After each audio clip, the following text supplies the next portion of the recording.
Welcome back to the channel, guys. Arthur here from Draft Media.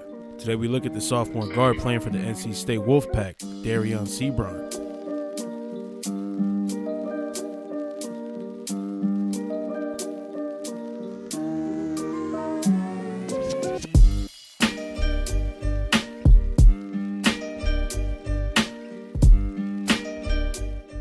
When watching Seabron, the first thing that will immediately pop out to you is his finishing. He's a big 6'7" guard who loves to drive into the paint on what feels like every possession. He's averaging 17.3 points per game in about 36 minutes a game, or 51% shooting from the field. He's shown he's able to attack on the catch and off the bounce. He's a fast and explosive athlete who really thrives when going to his right.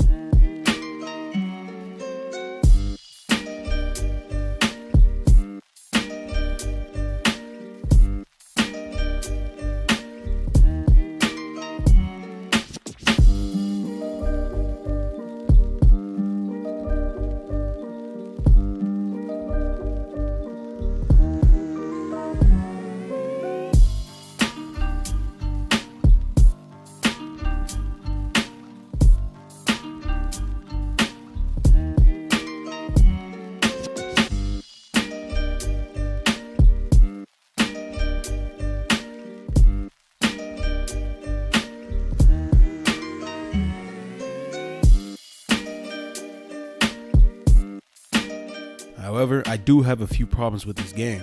Seabron plays at one speed. I believe even a simple hesitation move would have him seeing a lot more success.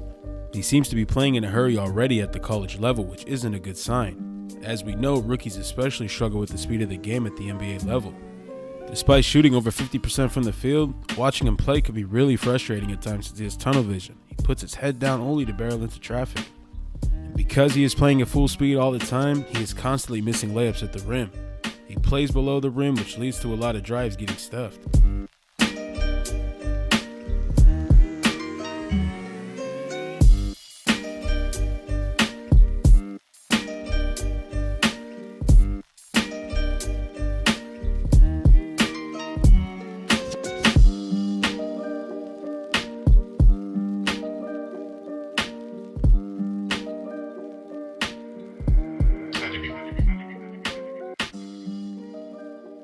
He seems to be very uncomfortable anytime he's forced to finish on the left side. Opposing teams have already figured out that all they have to do is ice the screen and funnel him into the big man inside, as he poses no threat from the mid-range either. His game in its current state is quite predictable and I fear may not translate to the next level.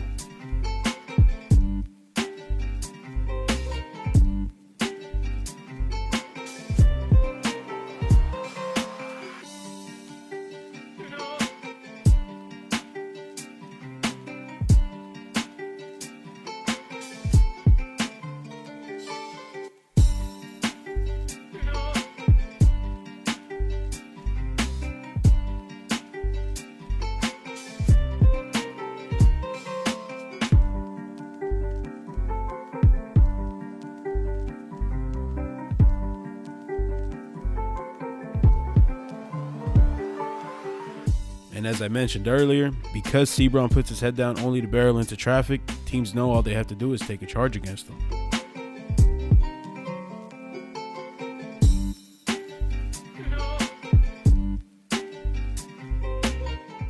Seabron hasn't been too much of a cutter this season, but it's an aspect of his game that I would love to see him implement, as I think it would really help him out.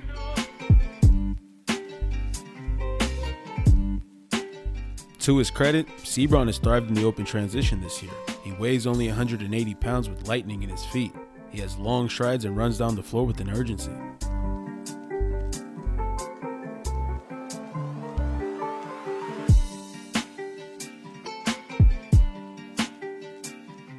Another part of his finishing game I like is his Euro step. I believe the move is so effective for him because it forces him to slow down.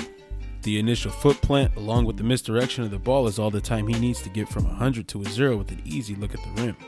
This only speaks to just how much better his finishing would be with an improved pace.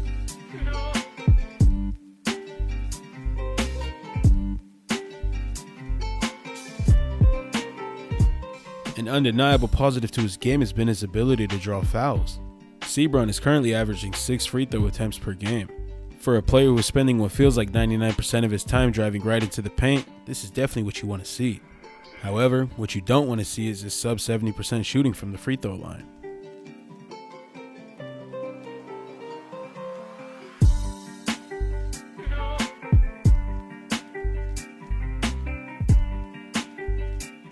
Moving on to his playmaking, Dereon Seabron is averaging 3 assists per game in his current season. He's had a lot of ball handling duties for the Wolfpack this year. He's not a dynamic passer by any stretch, but he makes the simple pass to the next guy, which definitely holds some value. He has definitely found his favorite target, the electric freshman guard, Dereon Smith.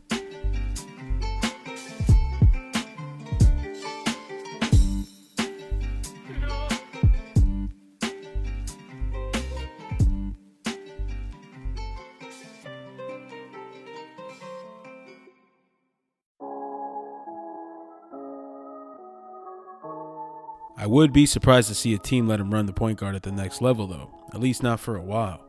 I think the G League is going to be very beneficial for a player like Dereon. He has all the tools to be a productive NBA player.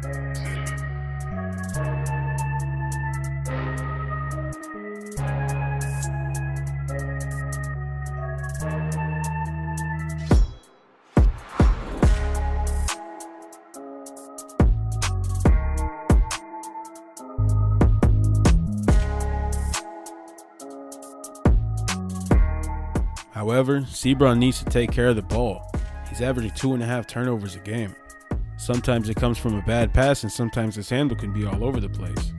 I sound like a broken record at this point, but I again believe his one-speed playstyle has a big part in this.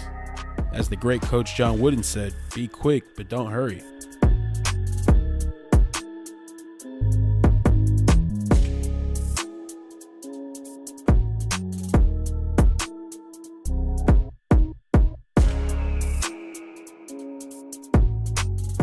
The biggest limiting factor in Seabron's game has undoubtedly been his lack of a perimeter shot.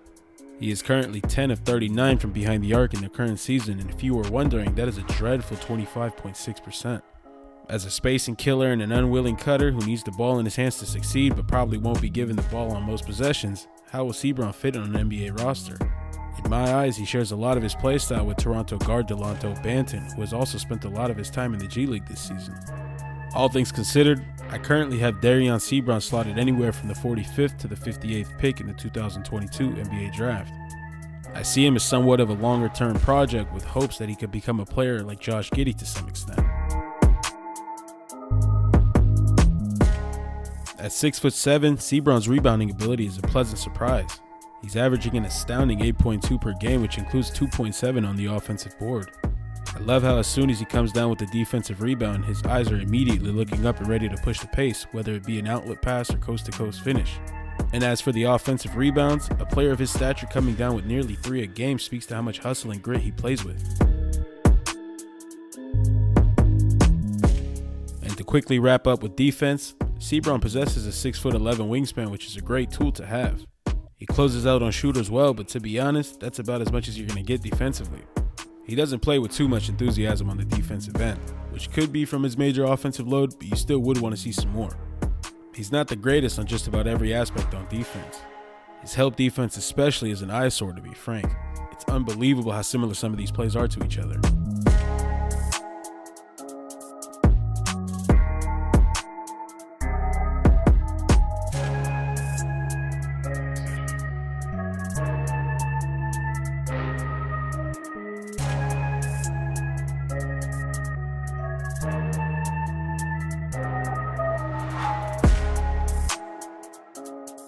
Seabron is averaging 1.4 steals per game though. He can pick off passing lanes which open up the fast break, which bodes well to his playstyle. I want to thank you guys for watching. Consider liking the video and subscribing to the channel to join the Draft Media family.